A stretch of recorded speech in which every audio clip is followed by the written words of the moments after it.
Le jardinage est le deuxième loisir préféré des Français après les plaisirs de la table. Alors si vous avez l'esprit curieux et si vous voulez arpenter des jardins inattendus, débute ce samedi et jusqu'au 30 septembre l'opération Parole de jardinier.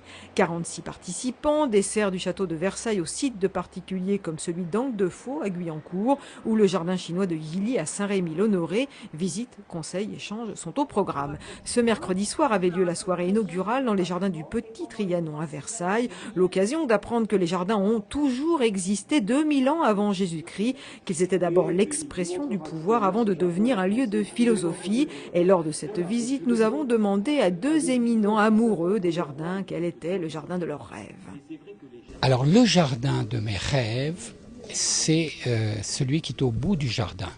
Parce que le principe du jardin romantique, c'est que tout vous permet d'accéder par les yeux à un endroit plus loin où est le bonheur. Et c'est ça le jardin romantique, c'est que le bonheur est toujours un peu plus loin. Moi, le jardin de mon rêve, il n'existe plus. Le jardin de mon rêve, c'était le jardin de mon grand-père. J'avais un grand-père qui était un homme délicieux, qui cultivait des légumes cultivés au garde à vous, des poireaux qui, paraît-il, avaient un goût de noisette. C'était vraiment le jardin qui était le jardin de mon enfance. Et malheureusement, mon grand-père a disparu, et avec lui, son jardin. Donc, le jardin de mon rêve, c'est un peu le jardin du grand-père, de la mamie en province. Un jardin qui est sans prétention, qui est beau, qui est bien, et que l'on quitte à regret. Dans le jardin, j'ai envie de dire personnel d'Alain Baraton, il y a quelles fleurs ? Mais il n'y a pas grand-chose, car j'ai la chance d'en avoir un dans le parc. Il y a une pelouse, il y a une chaise longue, il y a un parasol, car je déteste rester sous le soleil. Et il n'y a surtout pas de fleurs, parce que les jardins, pour moi, c'est du repos.